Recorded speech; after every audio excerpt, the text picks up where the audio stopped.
Lunes de la cuarta semana del tiempo ordinario. Escuchemos el Evangelio de San Marcos en el capítulo 5, versículos del 1 al 20. En aquel tiempo, después de atravesar el lago de Genesaret, Jesús y sus discípulos llegaron a la otra orilla, a la región de los Gerasenos. Apenas desembarcó Jesús, vino corriendo desde el cementerio un hombre poseído por un espíritu inmundo, que vivía en los sepulcros. Ya ni con cadenas podían sujetarlo. A veces habían intentado sujetarlo con argollas y cadenas, pero él rompía las cadenas y destrozaba las argollas. Nadie tenía fuerzas para dominarlo. Se pasaba días y noches en los sepulcros o en el monte gritando y golpeándose con piedras. Cuando aquel hombre vio de lejos a Jesús, se echó a correr, vino a postrarse ante él y gritó a voz en cuello: ¿Qué quieres tú conmigo, Jesús, Hijo de Dios Altísimo? Te ruego por Dios que no me atormentes. Dijo esto porque Jesús le había mandado al espíritu inmundo que saliera de aquel hombre. Entonces le preguntó Jesús: ¿Cómo te llamas? Le respondió: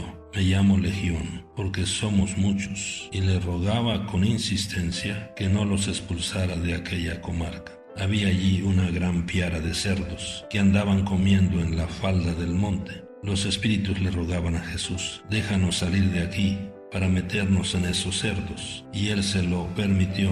Los espíritus inmundos salieron del hombre y se metieron en los cerdos. Y todos los cerdos, unos 2000, se precipitaron por el acantilado hacia el lago y se ahogaron. Los que cuidaban los cerdos salieron huyendo y contaron lo sucedido en el pueblo y en el campo. La gente fue a ver lo que había pasado, se acercaron a Jesús y vieron al antes endemoniado, ahora en su sano juicio, sentado y vestido. Entonces tuvieron miedo, y los que habían visto todo les contaron lo que le había ocurrido al endemoniado y lo de los cerdos. Ellos comenzaron a rogarle a Jesús que se marchara de su comarca. Mientras Jesús se embarcaba, el endemoniado le suplicaba que lo admitiera en su compañía. Pero él no se lo permitió y le dijo: vete a tu casa a vivir con tu familia y cuéntales lo misericordioso que ha sido el Señor contigo. Y aquel hombre se alejó de ahí y se puso a proclamar por la región de Decápolis lo que Jesús había hecho por él, y todos los que lo oían se admiraban. Palabra del Señor.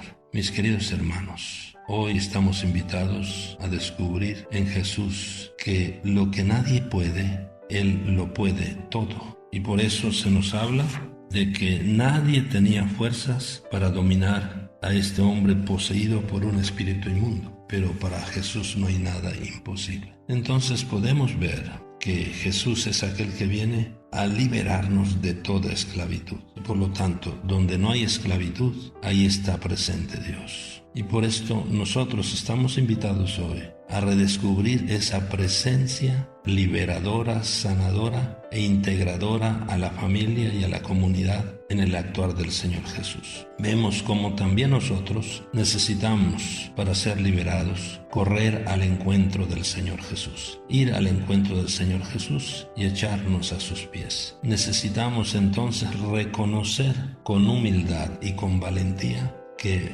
necesitamos ser curados y liberados por Jesús para vestirnos de nuevo. Este hombre estaba poseído por una legión de espíritus inmundos. Entonces ya sabemos, Jesús le permitió que se fueran a los cerdos y todos se ahogaron. Pero las gentes del rumbo ante esto tuvieron miedo. Y algo que nosotros no debemos hacer, ellos comenzaron a rogarle a Jesús que se marchara de su comarca.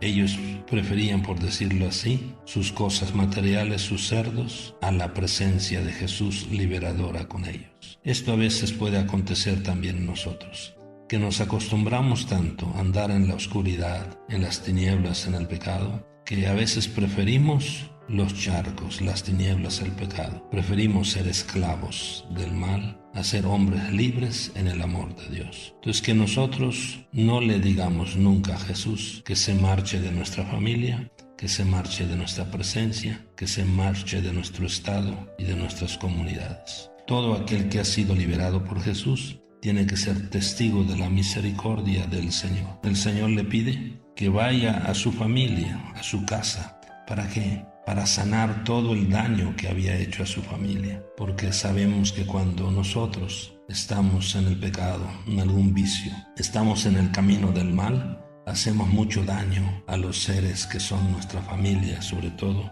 y a la comunidad. Pongámonos en camino, un camino de libertad, yendo al encuentro del Señor y poniéndonos a sus pies. Bendiciones y paz y bien para todos.